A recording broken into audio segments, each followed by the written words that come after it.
Welcome to the Disney Planning Insights podcast, brought to you by Princesses and the Mouse Disney Travel. This special edition podcast is concerning Star Wars Galaxy's Edge at Hollywood Studios in Orlando. We are going to be talking about the Galaxy's Edge pass holder preview, Peter, today. Really just wanted to go through some questions on overall impressions and that kind of stuff. So what was your initial impression walking into the preview? So there are two entrances into Galaxy's Edge. One connects to Toy Story Land, and then one connects just immediately to the right of where Muppet 3D is, back there by Pizza Rizzo and everything like that. That was the entrance that we were required to go through. They actually had security at the Toy Story Land entrance. We couldn't even go out the Toy Story Land entrance at all. So that's the entrance where you pass under the giant stone archway and through this huge carved out tunnel, and it sort of transports you into this new world. You get through that tunnel and you can't see anything of Galaxy's Edge. And then as you come through that tunnel, you're immediately met with rock formations and spaceships and other things like that just sort of transports you into legitimately another world. And it was really fun because there were a couple of times where I referenced the fact that I was in Hollywood Studios, and the cast members pretended to have no idea what I was talking about and said things to the effect of, "Oh yeah, I believe if you go that way, you can catch a star speeder back to wherever it is you came from, to that other planet." So it was very awe-inspiring. I took a video the entire time as I was walking through, but as you sort of walk through, to the left you can see where Rise of the Resistance is being built, which is not quite open yet. And as you're walking your way into Black Spire Outpost on Batuu, you see, oh, over here there's an X-Wing, and oh, over here there's an A-Wing, oh, there's a pod racer, oh, there's all these different full-scale ships that are built. Really impressive. As you come around the turn, there's a replica of Kylo Ren's ship, and it's life-size, and the loading door is open. That's really impressive because you sort of look up there and you imagine being able to walk up there and go into the cockpit, even though it's just a decoration. And then the other, holy cow, strike me was just kind of how cool they had it laid out, because it's built very similar to the way you would expect in the movies, where you sort of go into this back alley and then there's shops lining both sides of the alley on both sides, and there's different themes to each shop and different things you can and can't buy in different shops.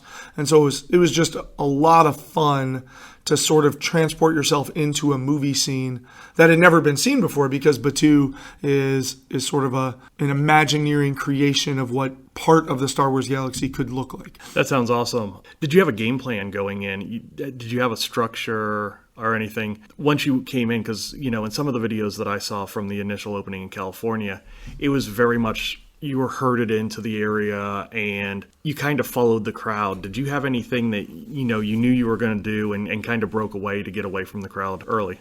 So when I was planning what I wanted to do with our pass holder preview, the pass holder previews ran in 4-hour segments, and the earliest was 9 to 1, and then the next one came in 11 to 3, and so on and so forth at 2-hour intervals. So there was a 1 to 5, a 3 to 7, on and on until the park closed. There were 4 days of pass holder previews, and I knew immediately that I wanted the 9 to 1 because I recognized that the 9 to 1 would be the only slot where you're by yourself for 2 hours before the 11 to 3 people gained access. And so we booked the 9 to 1 slot, and then we got on a 7:30 bus from our resort. We were in Hollywood Studios by 8 a.m. and didn't dilly-dally or waste any time because there was an early morning Toy Story magic happening that day as well. They were stopping people there on, Hollywood Boulevard. But if you were a pass holder, you could go to the left towards Galaxy's Edge. And if you were an early morning magic, you could go to the right towards Toy Story Land.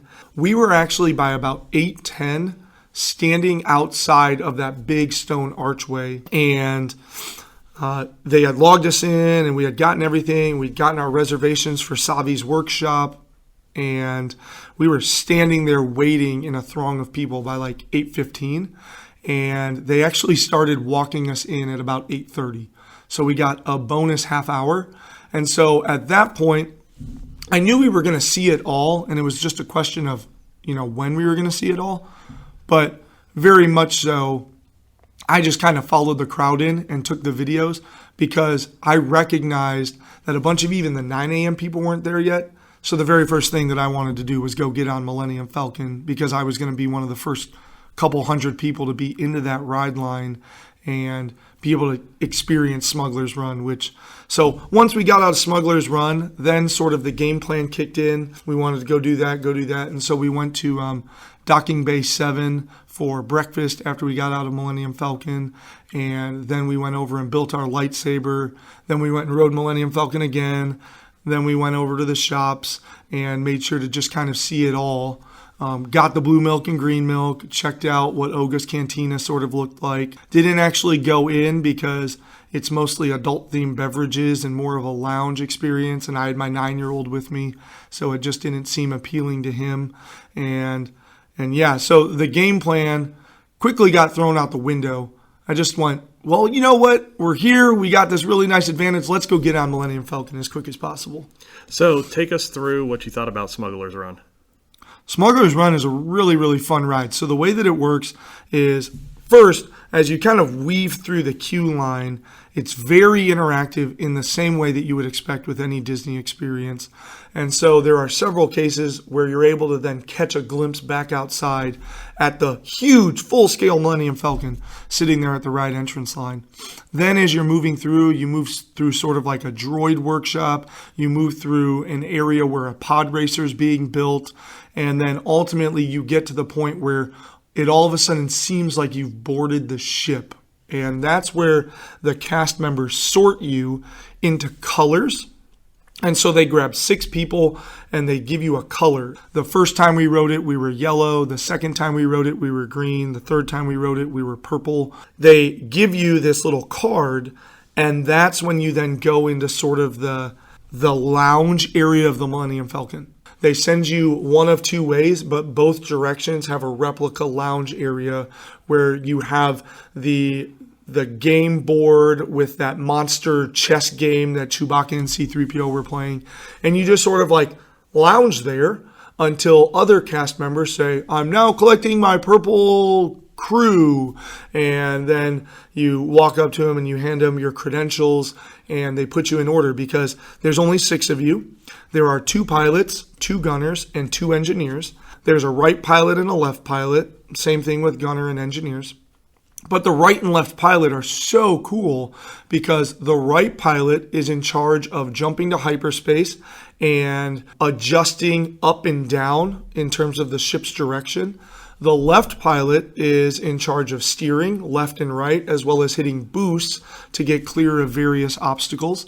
Gunners have gun controls the entire time, and so they're shooting down TIE fighters and other things that might be coming to try and stop your ship in the mission.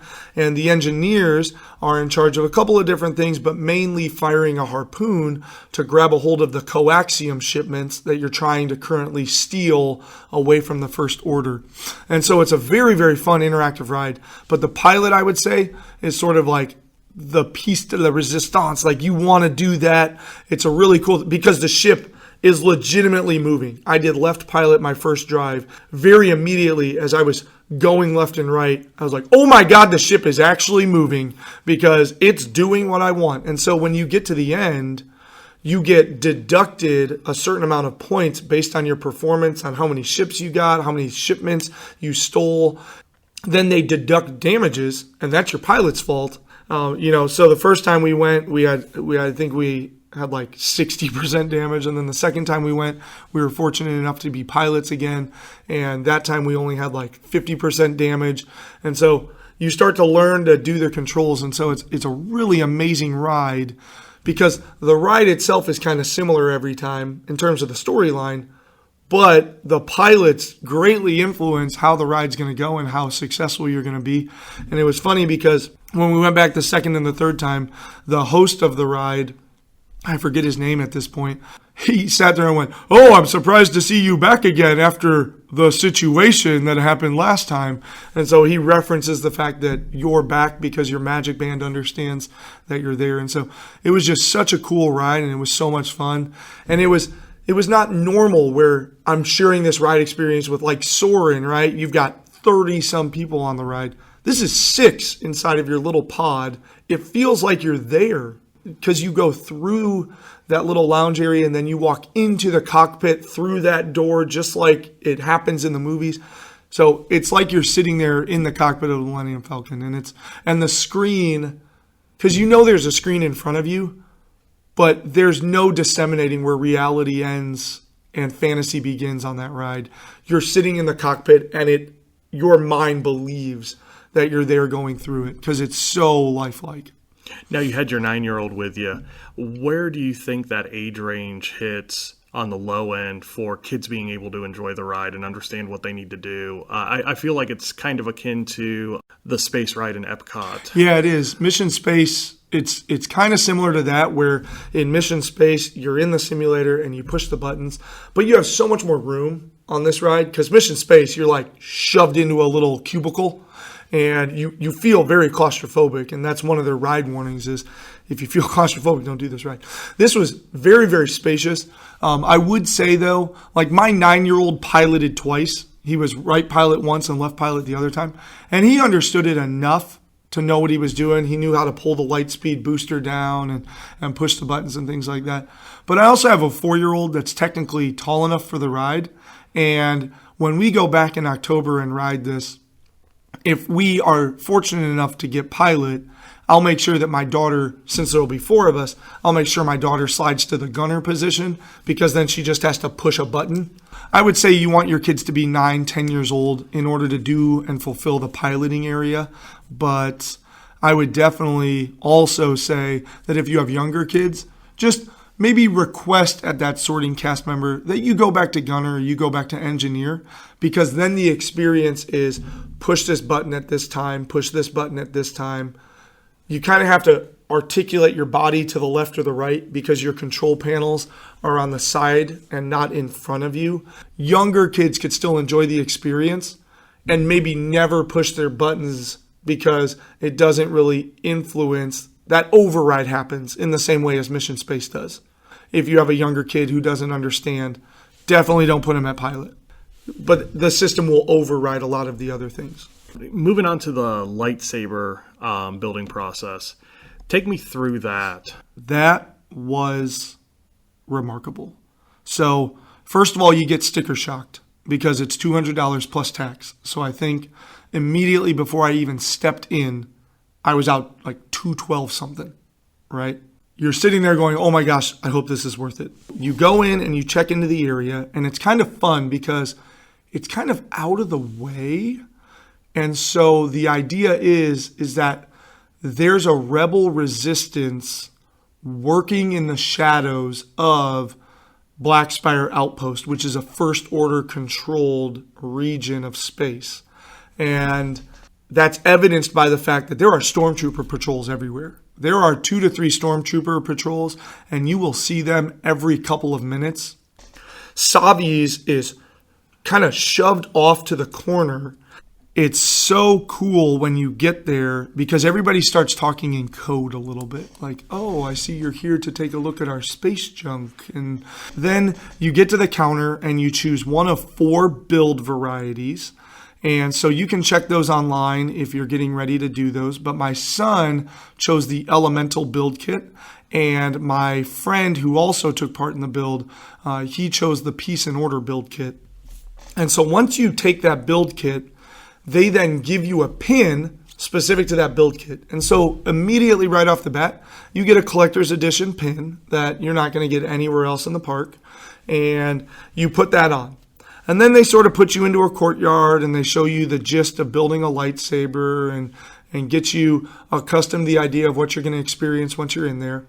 And then once you get brought into the room, you go into this big oval table with a central area where a scrapper, the lead scrapper, is standing. Because there's other scrappers around the room who are going to help you with your build. This lead scrapper starts talking about the importance of these relics and where they've mined them from, past Jedi strongholds, different homeworlds with magical force, like Dagobah and things along those lines. And so then he starts talking about where these pieces come from. And then he starts talking about the importance of kyber crystals and how they're powerful devices that are tuned with the force. As he talks about the kyber crystals, the lights in the top of this room start to change color. And so he talks about the blue crystal and the lights change blue. And he talks about the red crystal and the lights change red. And it's a very, very amazing experience that works through all of the different kyber crystals. And then they open up this canister of kyber crystals that are glowing their colors. And you get to choose the kyber crystal. And even though there's multiple blue ones in this canister, they're all shaped slightly differently. Some are fatter, some are thinner. And so you have the opportunity to choose the crystal that is color and shape that appeals most to you as you look through this canister. Once you have your kyber crystal, you place it, and then they give you your build kit. And so you get to construct the hilt. You get 2 pieces for the condenser, 2 pieces for the end, 2 pieces for the switch, and 4 pieces for sort of the core of the hilt. And you get to choose how those are all going to come in combination with one another to then create your custom hilt. And as you place that kyber crystal in, your hilt responds by starting to flash that color of kyber crystal that you just put in. And once you put it all together and you hit that activation switch, it gives you a auditory response of, yes, this is built and it is good and it is ready. And so then you place it there, and as everybody completes their build, the master scrapper comes around and talks to you about, for example, my son, oh, I see you've chosen the elemental, so you're very in tune with nature. And yes, I see that you've chosen a whale bone as well as this tree bark. And so you've chosen to mix your land and sea together. And it was so, my son I saw him light up and become very interested in this process. And then he has you hand the hilt over to a master scrapper and back away from it. And the scrapper pushes it into this receptacle. And he starts to talk about how he can feel that the force is flowing through this area. And now you're ready to take ownership. And your kyber crystal has done everything that it needs to own the hilt and manipulate it into its power. You walk up to this receptacle, and in unison, he says, activate, and you flip the switch, and your lightsaber illuminates for the first time, and this receptacle opens, revealing your lightsaber with its blade illuminated, and you hoist it into the air like a youngling ready to take on the universe and the dark side. And my son audibly turns to me and goes, wow, as this whole process is happening. And so in that moment, I was so glad I didn't do the build, but I could just watch the build. Was it worth $200? Holy cow, yes it was. This lightsaber is dueling quality. It is hefty. It is made out of solid metal pieces down at the bottom. And you leave with a carrying case. And then that's where the real entertainment begins. Because you finish the show, Yoda talks to you and talks about how you have this new responsibility. You then have to put it in a carrying case, because if you walk around Blackspire Outpost with your lightsaber, you will get stopped and you will get questioned by the First Order. And so as you're carrying this case around Blackspire Outpost, the stormtroopers will stop you and go, what do you have in that case? You better just be a scrapper and not a Jedi. And they interact with you and the fact that you have been to Savi's. And so it was just such a cool experience. The show was amazing. The uniqueness of what you get to build was amazing. And it's a memory that I'll take for the rest of my life of watching my son go through that process. Parents out there, if you're thinking, man, I want to build one too. Yeah, but building one and watching your kid go through it is probably more rewarding. I'm so happy that I chose to just watch the build and assist my son, because then I could step back and I could take pictures and just sort of like take in the experience, because it was remarkable. I saw the video that you sent to me, and it was pretty fantastic when Bryce turns around and he just kind of lights up when the lightsaber lights up. And That was pretty awesome. You said you only stopped in to take a look at Olga's Cantina. Where did you get the blue and the green milk from? So there's a stand I mentioned previously in this video that as you turn the corner towards the Millennium Falcon at the back end, there's a First Order shop that is incredibly loyal to the First Order and the Supreme Leader Ren. To the right, you have Kylo Ren's ship parked there. So maybe he's in Black Spire Outpost somewhere. I never saw him. But potentially he's there checking up on things and looking at the garrison that's there. But if you go into that shop, you can buy 703, which is the battalion of stormtroopers that are stationed at Black Spire Outpost. So you can buy their gear and everything like that. And right before that, on the other side, is a milk stand where you can purchase the blue milk and the green milk. And I purchased one of each. They were kind of surprising in the sense that they're sort of like a creamy slushy. I would say the green one is much more tropical fruit flavored, and the blue one is a little, I sensed hints of like coconut in it, but there were some other fruity flavors in there as well, maybe like blueberries and things like that. And so they were both enjoyable. Me personally, I like the blue one a little bit more because it gave me more of like a creamy drink, which is what I was expecting. The people that I was with, my friend was with me as well, and he was a little off-put by it because he was anticipating a milk-style beverage, and with it being a blended ice slushy, it was a little bit off-putting. After you allow them to melt, though, a little bit, they did take on much more of like a creamy style smoothie almost, and you sort of started to lose the sort of chunkiness of the blended ice. You do not have to go into Olga's Cantina to get that blue milk. But that was the only place that I saw it because like I said, I also went to Cargo Bay or Docking Bay 7, had a meal there, and I didn't see it on the menu there. But there are some unique drinks there as well that are also just as interesting, as well as, you know, a couple of alcoholic beverage choices for those of you looking for a quick service meal later on in the day. It seemed mostly like a sort of a barbecue joint. They had beef and chicken, and of course they had it themed in the same way that you would expect it in like Animal Kingdom's Pandora. So they had it themed to Outworld Outpost out in the middle of the galaxy. So what are your takeaways from the preview? Does it change your Hollywood studio touring plans any with this big of a new area in there? You know, where does it kind of rank on things to do within the park now? So now I kind of look at Hollywood Studios, and I suppose I consider Hollywood Studios four things. It's four things. And the first thing that it is it's Toy Story Land.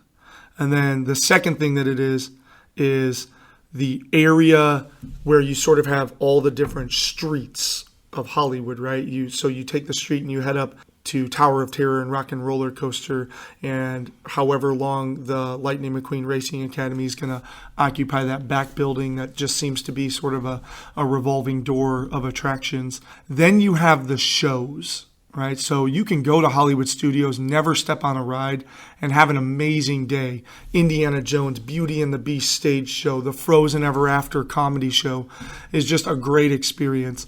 Now you have Batuu, and going into Batuu, you forget you're in Hollywood Studios. It's when you come back out and you see Muppet 3D to the right and that sort of Italian walkway over there that you go, oh, that's right, I'm in Hollywood Studios now. Toy Story Land is just an arm of the park. And you are very still much aware that you're in Hollywood Studios as you walk into Toy Story Land. It's cool that you're sort of like shrunk down to the size of the toy. The Tinker Toys are massive. It's a really awesome experience. But Batuu legitimately, if you go in through Muppets 3D, transports you into a new world. In the same way, I get a very similar feeling as I walk into Pandora. Because Pandora is very guarded until you walk in, and the floating islands and the glowing things and the different wildlife and the different sounds even that they pipe in. That's another thing. In Galaxy's Edge in Batuu, every so often a ship flies overhead. And of course, it doesn't actually fly overhead, but your mind will absolutely think I cannot tell you how many times Matt just made this motion where he like looked over his shoulder. And I did that every time that sound went overhead. I was like, TIE Fighter, or I was like, X-Wing. Like, you hear the sound of the engine, and if you're Star Wars fans, you know the characteristic sounds of the engines. And I swear, you look up for the ship going overhead because they run it from one side of Batuu to the other through upper speakers that you have no knowledge of, and it goes, you're like, whoa. Because you're transported into another world. They pipe things in. You never would think of it until it happens to you. You go, holy cow, Disney. Wow, you have blown my mind yet again with this amazing experience. Batuu will be something that will be built into every trip to Hollywood Studios. But to be honest, once we came out of Batuu, I didn't really want to do anything else in Hollywood Studios. We park hopped pretty quickly over to Epcot to go spend some time walking around the world and just sort of let our reality reshift into where we were and what we were doing.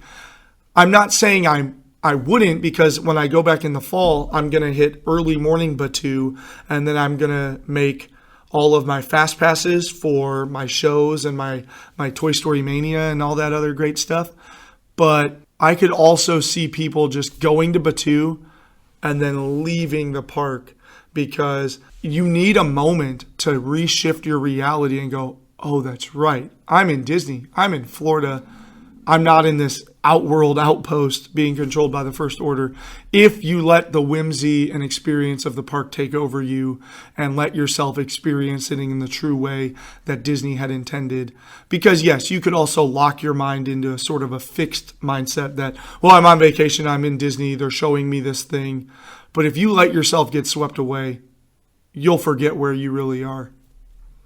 Yeah, and I think, that kind of wraps up our talk today about Galaxy's Edge. We're going to put a bunch of links down below the video so that you can get to the website, look at some of the pictures that Peter put together while he was down there. In the meantime, this is a great intro video for us. Bring in the DPI podcast in a good time frame with Galaxy's Edge opening up this week, and really kind of get ourselves out there. So, my name's Matt, and you've listened a lot to Peter today because he was down there.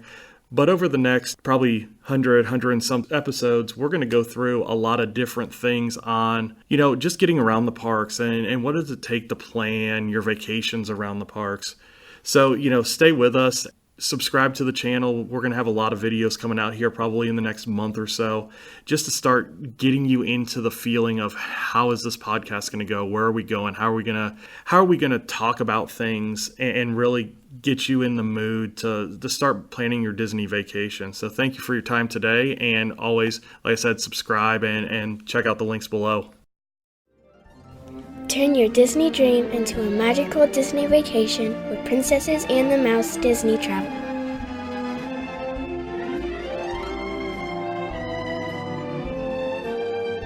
Contact us at any of these options or learn more by clicking the website link below.